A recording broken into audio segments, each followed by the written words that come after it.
technique is something that I call decorative quilting. It's really fun. I use it on much smaller projects. And to prep my fabric, what I've done is I've actually used a fusible, lighter weight fusible backing, or batting, excuse me, to my main fabric, and then I have my backing.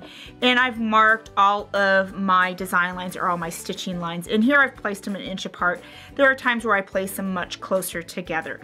Now, as far as the stitch that I use a straight stitch. So we're gonna make sure that we're on that A setting. And then I use about a 2.5 inch stitch length, and I want to make sure that that needle is actually sitting centered. So I will adjust that to make sure that's sitting centered with the groove on that foot, because that really is important when I am stitching on these marked lines. And these marked lines are chalk. It's actually a chalk marker. I prefer that because it seems to come out of my fabric a little bit easier than some of the marked lines that you can press away or iron away. Then I actually have a decorative thread, and this time is a rayon thread. I actually sometimes will use a wool thread, or I'll use a cotton thread. Anytime I use something a little heavier, I always lengthen out my stitch length, because I want that thread, or the beauty of that thread, to be seen. And to do that, I need the thread to fit within the stitch. So I always look at it as the heavier the thread, sometimes the longer the stitch length.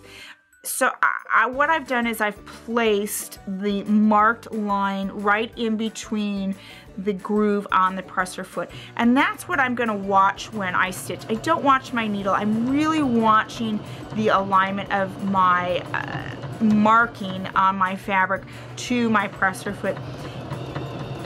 The reason I don't watch the needle is it's real easy to watch the needle and then your stitching line isn't straight. And as you can see, as you stitch with that chalk marker, it helps pounce some of that out as you are stitching along. And I'm going to come to the end and take my needle out of the fabric. And then I'm going to use a thread cutter to trim my threads, and then I just come in with my finger or a little makeup brush and I just dust that chalk marking away.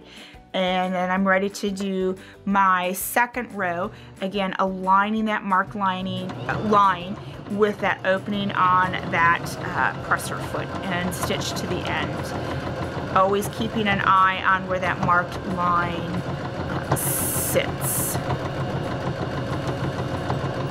If you have problems with your thread fraying as you're stitching, especially with some of those heavier decorative threads, you might want to look into using a top stitch needle, and I usually try a size 90. It tends to be my best luck with that.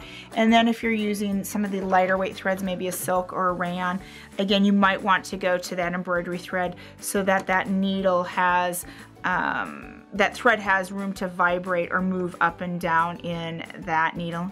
Every once in a while, my needle does come unthreaded, so we'll just quickly rethread that. I try to trim my thread ends so they don't get caught up in any of my stitching. They're a little harder to take out of the stitching once they've been caught in it versus trimming them ahead of time. So we'll do this last row and we'll take a look at our stitching to see what this looks like on the front and what this looks like on the back side. Again, this is something that I use on smaller projects such as purses, little makeup bags, or project bags, or pillows. This is not something that I would definitely use on something like a quilt.